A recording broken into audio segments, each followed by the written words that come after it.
Resolusi. Kita akan belajar sebuah tema di serial yang pertama ini, saudara. Tampilkan di judul hidup.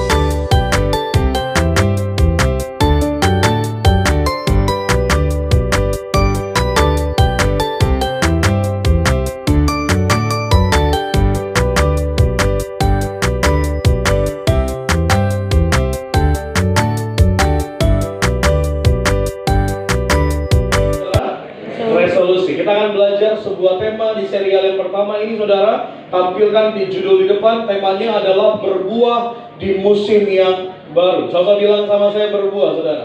Amin. Kalau kita mau ngomong tentang awal tahun, kita pasti akan berbicara tentang namanya resolusi. Apa itu resolusi? Artinya adalah sesuatu yang kita harapkan lebih baik di tahun ini. Katakan amin.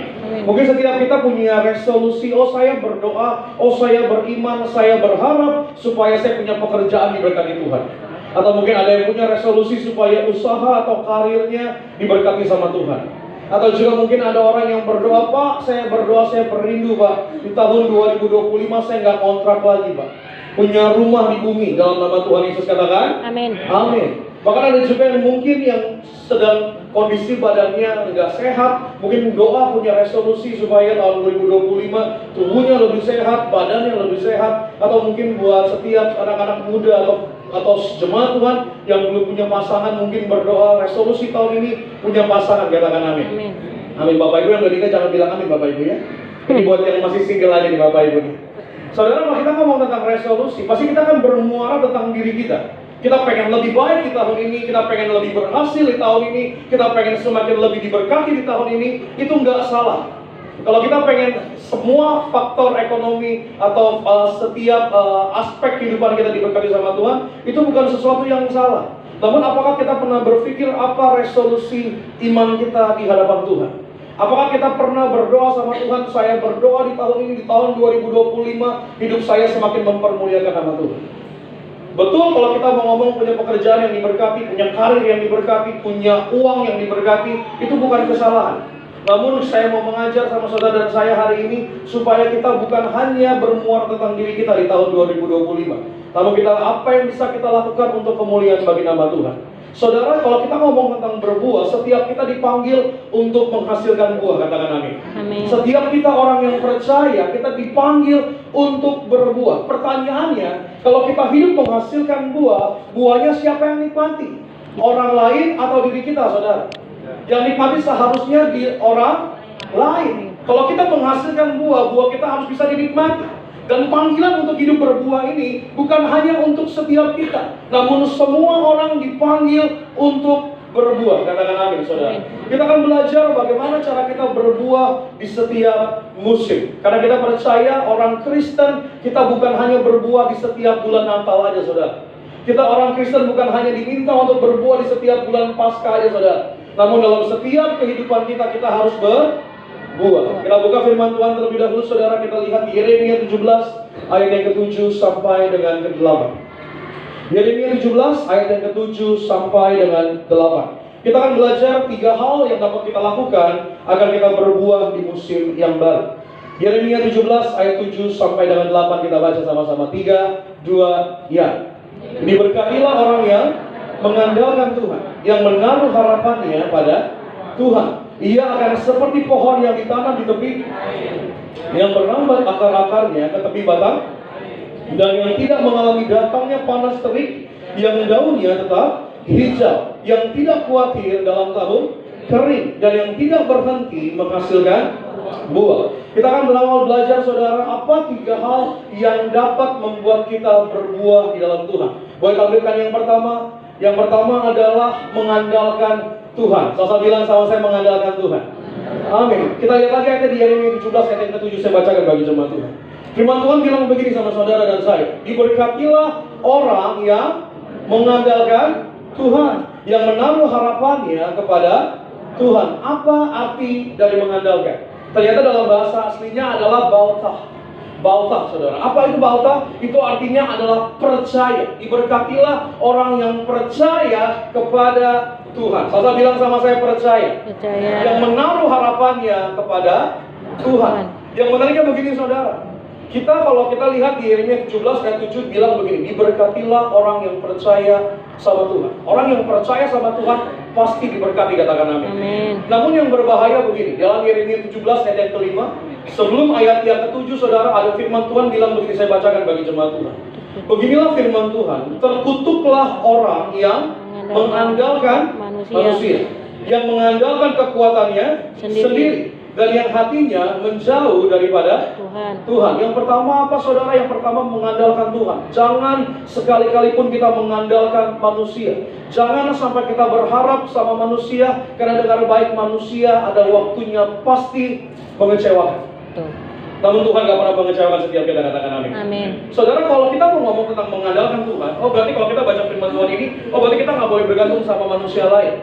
Saudara, terkadang Tuhan akan pakai seseorang untuk datang memberkati kita, katakan amin. Amin. Tuhan akan pakai orang-orang, Tuhan akan kirim orang-orang supaya hidup kita diberkati sama Tuhan. Namun yang berbahayanya, kalau kita sampai lupa, kita malah nggak mengandalkan Tuhan. Kita malah mengandalkan manusia. Firman Tuhan bilang, terkutuklah orang yang mengandalkan manusia, terkutuklah orang yang mengandalkan kemampuannya sendiri, yang hatinya menjauh daripada Tuhan. Kalau saya ngomong firman Tuhan ini bukan berarti kita nggak boleh, kita nggak boleh dibantu sama orang. Kalau ada orang datang membantu kita, saya nggak mau dibantu.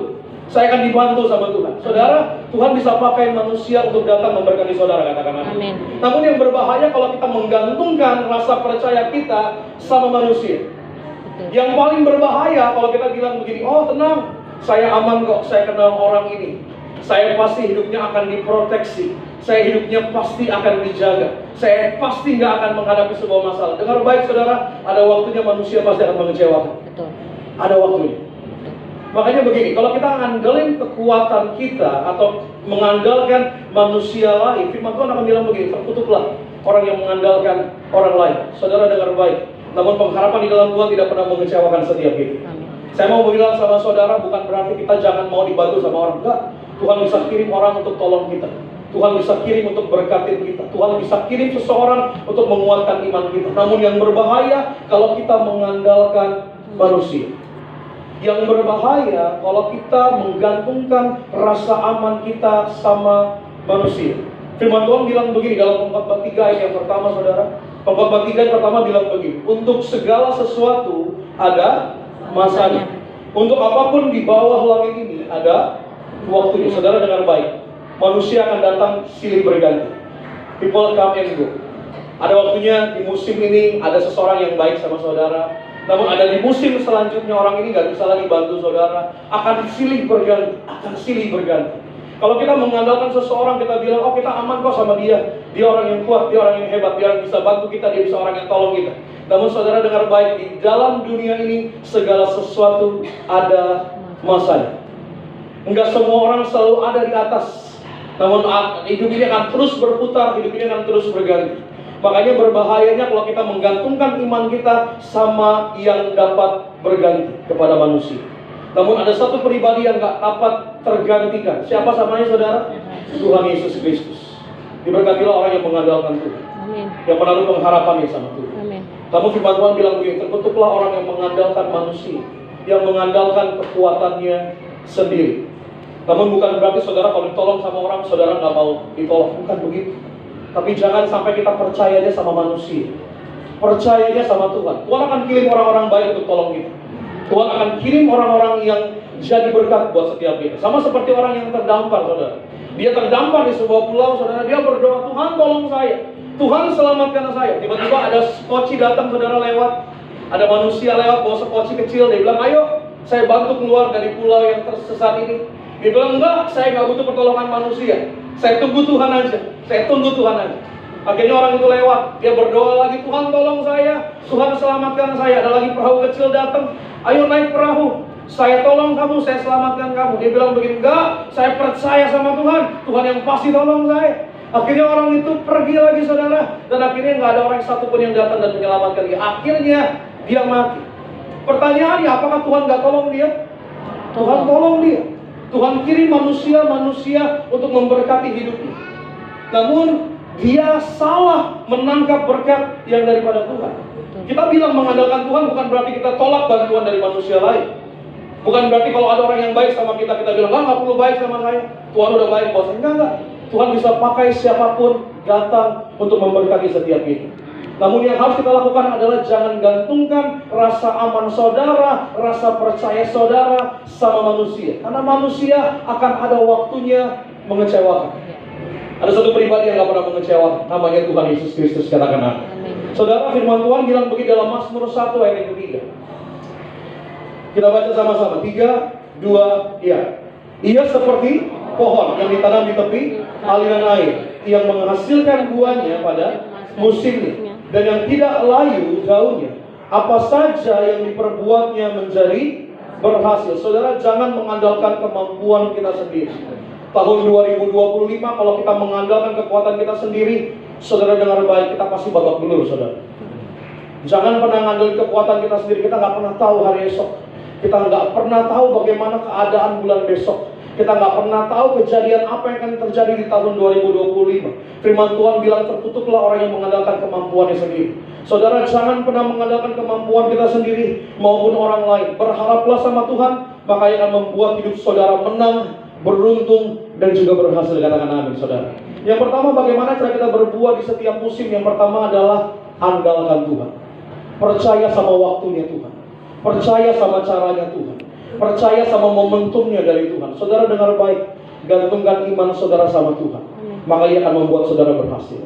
Firman Tuhan bilang begini, saudara akan seperti pohon yang ditanam di tepi aliran air, yang menghasilkan buahnya pada musimnya, yang tidak layu daunnya. Alkitab bilang begini, saudara, apa yang diperbuatnya menjadi berhasil. Bilang sama kanan kirinya, kita harus andalkan Tuhan. Bilang sama kanan kiri, kita harus percaya sama Tuhan. Amin, saudara. Kasih tepuk tangan kemuliaan bagi nama Tuhan. Amin. Yang kedua, saudara, bagaimana cara kita berbuah di musim yang baru? Yang kedua adalah kita harus tertanam. Sama-sama bilang sama saya, tertanam. Tertanam dalam Tuhan. Kita lihat Yeremia 17 ayat 8a. Yeremia 17 ayat 8a, kita boleh baca sama-sama. 3, 2, iya. Ia akan seperti pohon yang ditanam di tepi air, yang merambatkan akar-akarnya ke tepi batang air. Saudara, tahun 2025 kita harus semakin tertanam di dalam Tuhan. Katakan amin, saudara. Amin. Kita harus tertanam di dalam air seperti pohon yang memerlukan nutrisi, saudara. Kalau kita tertanam dalam akar yang baik, kita nutrisinya akan penuh di tahun ini. Namun saudara, kalau kita nggak tertanam di dalam Tuhan, kita nggak tertanam pada akar yang benar, saudara, kita akan dihempaskan sama musim-musim yang terus berganti. Kita akan dilibas sama keadaan-keadaan yang silih berganti. Tahun 2025 kita harus semakin tertanam sama Tuhan, menempel sama Tuhan. Kalau mungkin 2024 saudara mungkin kurang menempel sama Tuhan, kurang tertanam sama Tuhan, saudara, kita tahun 2025 harus semakin tertanam, semakin menempel sama Tuhan. Firman Tuhan bilang begini, saudara, dalam Yohanes 15 ayat yang kelima. Yohanes 15 ayat yang kelima. Kita baca sama-sama. 3, 2, iya. Akulah pokok anggur dan kamulah ranting-ranting. Barang siapa tinggal dalam aku dan aku di dalam dia, ia berbuah banyak. Sebab di luar aku kamu tidak dapat berbuah apa-apa. Firman Tuhan bilang begini, saudara, Tuhanlah pokok anggur, kamulah ranting-rantingnya. Kalau kita menempel sama pokok anggur yang benar, kita akan menghasilkan buah yang banyak. Sebab firman Tuhan bilang di luar Tuhan kita tidak dapat berbuat apa. Tahun 2025 banyaklah rancangan di hati manusia, namun biar kehendak Tuhan yang terjadi. Amin, saudara. Namun bagaimana caranya agar kehendak Tuhan terjadi dalam hidup kita? Tertanam sama Tuhan, menempel sama Tuhan, semakin melekat sama Tuhan. Tahun 2025, saudara, sakit banyak. Saudara juga mungkin saudara melihat banyak mendengar kabar buruk, saudara. Banyak orang keluar masuk rumah sakit. Kayak saya main cerita sama saudara, tanggal 31 sampai tanggal 1 saya masuk di rumah sakit, saya ditolak rumah sakit. Kenapa? Karena kamarnya semua pada penuh, saudara. Itu IGD yang biasanya cuma 8 ranjang, itu dibuat jadi 16 ranjang. Saking banyaknya orang keluar masuk rumah sakit. Bahkan teman saya, orang tuanya, papanya masih sakit, kena liver. Tapi hari ini masih belum bisa masuk rumah sakit. Kenapa? Karena kamar rumah sakit semua masih penuh sampai hari ini. Hari-hari ini banyak kabar buruk. Makanya firman Tuhan selalu bilang begini, hari-hari akan semakin jahat. Hari-hari gak semakin melunak buat kita. Hari-hari gak semakin memudahkan kita. Namun saudara dengar baik, kalau kita menempel sama Tuhan, kita akan berbuah banyak. Sebab di luar Tuhan kita gak bisa berbuat apa. Kita gak pernah tahu hari esok, saudara. Boro-boro hari esok, 1 jam ke depan aja kita gak ada yang tahu. Kita nggak ada yang tahu apa yang akan terjadi, apa yang akan bergulir di tahun ini, saudara. Namun kalau kita menempel sama Tuhan, bagian saudara hari ini adalah menempel sama Tuhan. Bagian saudara hari ini adalah melekat sama Tuhan. Bagian saudara hari ini mungkin keadaan, mungkin berita buruk, silih berganti berdatangan. Kita mungkin mendengar kabar buruk baru awal-awal Januari. Kenapa banyak banget kabar buruk, saudara? Kalau kita lihat juga di berita Los Angeles kebakaran sampai merah merona seperti itu, saudara. Nggak pernah terbayangkan, saudara, berita buruk di Januari bertubi-tubi berdatangan. Namun saya berdoa, saya percaya setiap kita yang menempel sama Tuhan, kita akan menghasilkan buah yang banyak. Firman Tuhan bilang begini, di luar Tuhan kamu tidak dapat berbuat apa-apa. Jangan sampai kita di luar dari Tuhan. Jangan sampai kita lari dari Tuhan. Hari ini tahun 2025 kita jangan semakin lari dari Tuhan, namun kita harus lari kepada Tuhan. Hari ini saudara terus menempel sama Tuhan. Agar apa? Agar berkatnya, kasihnya, penyediaannya ada buat saudara. Dalam setiap musim kehidupan kita, Tuhan selalu menyertai kita. Dengar baik, saudara, Allah adalah Allah yang Immanuel, katakan amin.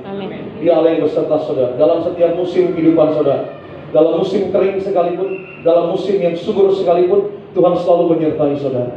Tapi bagian saudara hari ini adalah ambil keputusan untuk melekat sama Tuhan. Ambil keputusan untuk tertanam sama Tuhan. Maka saya berdoa, meskipun silih berganti, badai bersilih berganti, kita nggak akan tergoyahkan, katakan amin, saudara. Kita harus tertanam di dalam Tuhan, saudara. Ketika kita tertanam sama Tuhan, kita akan tertanam dalam kebenaran firman Tuhan dalam setiap kehidupan kita. Kita akan memiliki kekuatan untuk menghadapi setiap musim kehidupan apapun. Saya berdoa, saudara, kita di tahun 2025 kita jangan hanya sibuk kejar berkatnya Tuhan, namun kita sibuk cari Tuhan, katakan amin. Kita jangan hanya sibuk cari apa yang dapat Tuhan bisa kasih buat kita. Kalau kita menempel bersama Tuhan, firman Tuhan bilang begini, carilah dahulu kebenarannya, kerajaan dan kebenarannya, maka semua akan ditambahkan kepada. Pertanyaannya, saudara, jangan cari sibuk yang segala dapat diberikannya dulu. Carilah dulu kerajaan dan kebenarannya, maka semua akan ditambahkan. Jangan fokus sama berkatnya, fokus sama si pemberi berkat. Jangan menempel sama berkatnya, menempel sama pemberi berkat. Amin, saudara. Amin. Mari tertanam di tahun 2025 sama Tuhan. Mungkin kita yang punya jam doa mungkin tahun 2024 masih suka bolok. Ya, kadang-kadang baca firman kalau ingat ya, saudara ya. Tapi kita berdoa tahun 2025 kita makin menempel. Renungkanlah firman Tuhan siang dan malam setiap hari kehidupan kita. Kita rubah gaya hidup kita hari-hari ini. Saudara dengar baik ya, tahun 2025 benar-benar tanpa Tuhan kita akan kewalahan pasti. Tahun 2025 kalau kita nggak benar-benar hidup sungguh-sungguh di hadapan Tuhan, jangan sampai berita buruk datang dalam kehidupan kita. Saya berdoa tahun 2025 nggak ada berita buruk dalam diri kita. Saya berdoa tahun 2025 yang kita dengar adalah kabar baik di dalam Tuhan. Amin, saudara. Tapi hari ini kita harus rubah gaya hidup kita. Mungkin selama ini kita hanya baca firman di gereja aja, mungkin kita hanya baca firman ngandelin sosial media aja. Namun kita harus punya kerinduan, kita harus haus, kita harus lapar sama kebenaran. Saya berdoa tahun 2025 kita semakin melekat, semakin menempel sama Tuhan. Agar kasihnya, agar penyertaannya, agar berkatnya selalu ada bagi setiap kita, katakan amin. Kasih tepuk tangan kemuliaan bagi nama Tuhan, saudara. Amin. Yang ketiga, saudara, bagaimana cara kita berbuah di musim yang baru? Kita lihat di Yeremia 17 ayat 8b. Yang ketiga adalah kita harus berbuah di setiap musim. Yeremia 17 ayat 8b. Kita baca sama-sama. 3, 2, ya. Dan yang tidak mengalami datangnya panas terik, yang daunnya tetap hijau, yang tidak khawatir dalam tahun kering, dan yang tidak berhenti menghasilkan buah. Saudara, firman Tuhan bilang begini, bagi yang menempel sama Tuhan, dia tidak akan mengalami datangnya panas terik, yang daunnya akan tetap hijau, yang tidak khawatir dalam tahun yang kering. Dalam pengertiannya panas terik itu adalah dilambangkan sebagai tantangan hidup. Bahkan juga dalam tahun-tahun yang kering menggambarkan adalah musim-musim tahun-tahun yang sulit. Tapi firman Tuhan bilang begini, meskipun menghadapi datangnya panas terik, daunnya akan tetap hijau. Meskipun dalam tahun yang kering, kita tidak akan berhenti menghasilkan buah. Saudara, di tahun ini saudara kita harus berbuah di setiap musim. Saya selalu sampaikan sama jemaat Tuhan, kita bukan hanya berbuah setiap bulan Natal aja, bukan berbuah setiap bulan Paskah aja, namun kita dipanggil untuk berbuah setiap hari, katakan amin. Apa sih berbuah? Apa sih hasil dari berbuah di hadapan Tuhan? Kita lihat ayatnya, Galatia 5 ayat 22-23. Galatia 5 ayat 22, 23. Ini ayat yang saudara pasti hafal, ini ayat anak sekolah minggu saudara ya. Kita baca sama-sama. 3, 2, iya. Tetapi buah roh ialah kasih, sukacita, damai sejahtera, kesabaran, kemurahan, kebaikan, kesetiaan, kelemah lembutan, dan penguasaan diri. Ini adalah buah roh. Saudara boleh lihat dulu ayatnya tampilnya.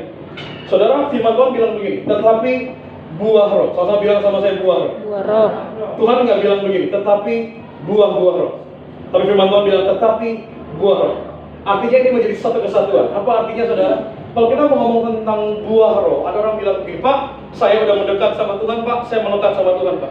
Saya punya yang namanya kasih, Pak. Saya suka bawa sukacita buat orang-orang sekitar saya, Pak. Namun, Pak, saya nggak punya yang namanya satu, Pak. Apa itu saya bilang? Kesabaran, Pak. Saya punya yang lain-lain, Pak, tapi kesabaran saya nggak punya, Pak. Saya kalau berdoa, saya dekat Pak sama Tuhan, Pak. Tapi kalau disuruh nunggu, Pak, saya nggak suka disuruh nunggu, Pak.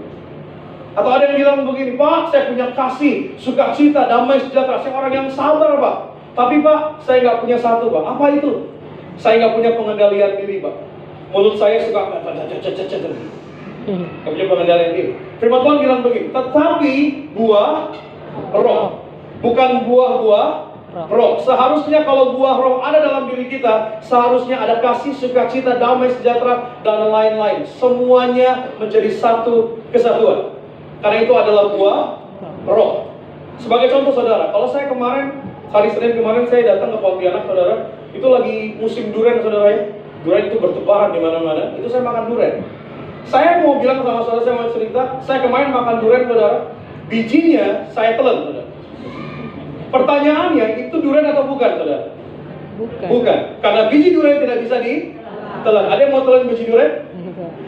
Atau saya bilang begini, oh Pak, kemarin saya makan durian Pak, manis sekali Pak di Pontianak Pak. Tapi buah duriannya Pak, itu polos Pak, kayak semangka Pak. Pertanyaannya itu durian atau bukan? Bukan. Bukan, karena durian pasti berduri. Nggak mungkin, mohon maaf ya Bapak Ibu ya, mohon maaf, nggak mungkin buah durian itu polos kayak semangka, itu nggak mungkin. Itu bukan buah durian. Sama dengan buah roh. Kalau kita bilang kita punya kasih, punya sukacita, namun kesabaran kita nggak punya. Itu bukan tentang saudara punya buah-buah atau tidak. Saudara tidak menghasilkan buah. Karena kalau saudara menghasilkan buah roh, saudara akan menghasilkan ke-9 karakter.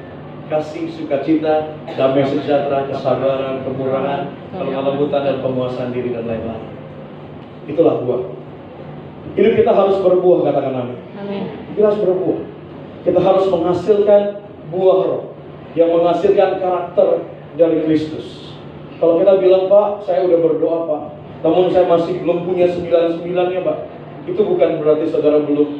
Itu bukan berarti saudara sedang berbuah di tengah-tengah. Saudara sedang tidak berbuah. Ada orang, saudara, mohon maaf ya saudara, pelayanan sih pelayanan. Ke gereja sih ke gereja. Tapi pengendalian diri sama mulutnya itu nggak punya, saudara. Fitnah sana, fitnah sini. Orang dengar ngomong apa, disampaikannya berlebihan. Kadang-kadang gini ya saudara ya, manusia ini jeleknya begini saudara. Kalau dikasih uang, suka dikurang-kurangi. Tapi kalau dititipin perkataan, suka lebihin. Sebagai contoh begini, oh saya nggak suka sama si A. Si B dengar begitu saudara, disampaikannya beda-beda saudara. Oh dia bilang, oh dia nggak suka, si A nggak suka karena dia memfitnah, dia jelek, dia resek, dia bandel. Batu perkataan nggak ada saudara. Tapi kadang manusia begitu, kalau dititipin perkataan pasti dilebihkan. Kalau dititipin uang pasti dikurangi. Saudara, kadang-kadang begitu. Kadang-kadang kita, saudara dengar baik ya, kalau kita punya buah roh, kita akan punya pengendalian diri untuk menjaga mulut kita. Ada hal yang perlu kita ucapkan, ada hal yang nggak perlu kita ucapkan. Betul. Kalau kita menghasilkan buah roh, kita akan berpikir, perkataan ini ada gunanya atau nggak ada gunanya? Perkataan ini sia-sia atau perkataan ini nggak ada miliknya? Makanya saya kalau naik mimbar, saya selalu berdoa perkataan saya nggak keluar perkataan yang sia-sia. Karena nggak ada gunanya, nggak ada faedahnya. Kita harus punya pengendalian diri. Sebelum kita berbicara, kita harus berpikir. Jangan sampai kita berbicara dulu baru mikir. Karena seringkali kita gitu saudara. Kita asal ngomong aja, nggak punya pengendalian diri. Saudara, kalau kita punya buah roh, kita pasti punya pengendalian diri. Tentang apa yang kita pikirkan, tentang apa yang akan kita dengarkan, tentang apa yang akan kita ucapkan. Orang yang nggak punya pengendalian diri begini. Kita dengar kabar buruk, cerita yang jelek, cerita yang buruk, kita belum lihat buktinya, Belum lihat hasilnya, kita udah marah duluan. Karena kita nggak punya pengendalian diri dalam telinga kita. Nggak semua hal harus masuk dalam telinga kita. Saudara, pendengaran ini sangat penting, katakan amin. Karena begini saudara, firman Tuhan bilang iman timbul dari pendengaran. Ternyata iman tidak timbul dari penglihatan saudara. Iman timbul dari pendengaran. Makanya hati-hati. Apa yang saudara masukkan ke dalam telinga saudara, hati-hati. Saudara harus punya pengendalian diri. Apa yang saudara pikirkan, apa yang saudara dengarkan, apa yang saudara ucapkan, apa yang saudara lakukan, saudara harus punya pengendalian diri. Kita harus berbuah. Kita harus menghasilkan buah roh, katakan amin. Bilang sama kanan kirinya, kita harus berbuah, saudara. Amin, kita harus berbuah. Kita lihat ayat yang terakhir, saudara. 1 Petrus 5 ayat yang ke-7. Saya bawa pemain musik, boleh maju ke depan. 1 Petrus 5 ayat yang ke-7. Kita baca sama-sama. 3, 2, ya. Serahkanlah segala kekhawatiranmu kepadanya, sebab Ia yang memelihara kamu. Saudara, di ayat yang terakhir ini 1 Petrus 5 ayat yang ke-7, firman Tuhan bilang begini, serahkanlah segala kekhawatiranmu kepadanya, sebab Ia yang memelihara kamu. Saudara, bagaimana cara kita berbuah di musim yang baru ini? Yang pertama adalah mengandalkan Tuhan. Itu adalah menjadi hal yang harus menjadi langkah pertama dalam hidup saudara. Percaya sama Tuhan. Firman Tuhan bilang begini, serahkanlah segala kekhawatiranmu sama Dia, karena Ia akan memelihara saudara. Andalkan Tuhan. Jangan gantungkan rasa aman saudara, rasa percaya saudara sama manusia. Manusia akan ada waktunya mengecewakan. Siapapun. Mungkin orang tua saudara, mungkin pasangan saudara, mungkin sahabat saudara. Akan ada waktunya. Kalau kita gantungkan rasa percaya kita sama manusia mengecewakan. Kalau saudara mempercayakan diri saudara sama Tuhan, meskipun ada orang yang mengecewakan saudara, saudara akan kecewa. Karena saudara tahu, semua ada waktunya, semua ada masanya. Saya pernah sampaikan sama jemaat Tuhan, kadang-kadang ada orang jahat, bukan karena orang itu pengen jahat. Tapi terkadang Tuhan kirim seseorang untuk memberkati kita. Terkadang Tuhan kirim seseorang untuk memproses kehidupan kita. Saya nggak pernah marah, nggak pernah benci sama orang yang berbuat jahat. Karena kenapa? Terkadang ada rencana Tuhan di dalamnya. Kalau kita ngerti konsep ini, kita nggak akan jadi orang yang pendendam. Karena kenapa? Terkadang orang kirim yang namanya orang jahat, orang yang fitnah saudara, orang yang gak suka sama saudara, bukan karena dia jahat sesungguhnya, bukan. Tapi ada rencana Tuhan di dalamnya. Ada rencana Tuhan. Makanya kalau kita tahu konsep ini, kita nggak akan sering marah sama manusia lain. Kita akan berpikir kalau ada orang jahat sama kita, ya udahlah.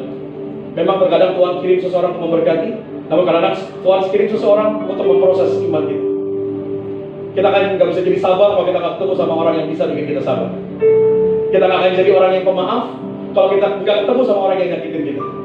Kita nggak akan bisa berubah untuk menjadi sesuai dengan apa yang Tuhan harapkan dalam hidup kita. Andalkan Tuhan, jangan andalkan manusia. Tertutuklah orang yang mengandalkan manusia.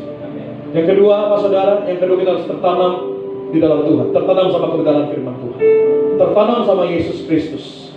Firman Tuhan bilang begini, meskipun dalam keadaan tahun-tahun yang kering sekalipun, meskipun menghadapi panas terik, masalah silih berganti, namun setiap kita yang tertanam di dalam Tuhan, kita seperti pohon yang ditanam di aliran air, tidak dikalahkan oleh musim apapun, tidak dikalahkan oleh keadaan apapun. Dan yang ketiga, Tuhan panggil kita untuk berbuah di setiap musim. Tuhan panggil kita untuk menghasilkan buah roh. Hari ini kita harus belajar saudara ya, dalam hidup kita harus punya yang namanya kasih, sukacita, damai sejahtera, kesabaran, kemurahan, kelemah lembutan, penguasaan diri, dan lain sebagainya. Harus menjadi satu kesatuan. Kita harus berbuah di setiap musim. Firman Tuhan yang terakhir bilang begini, serahkanlah segala kekhawatiranmu kepadanya, sebab Ia akan memelihara saudara dan saya. Tahun 2025 mungkin saudara mendengar kabar yang buruk, mungkin kabar-kabar yang gak enak, kabar-kabar yang gak baik, gak sedap didengar. Namun setiap kita yang berpengharapan sama Tuhan, kita gak pernah dikecewakan. Tuhan gak pernah merancangkan hal yang jahat buat kita. Tuhan merancangkan masa depan yang penuh dengan harapan buat kita. Selamat hari Minggu, Tuhan Yesus memberkati.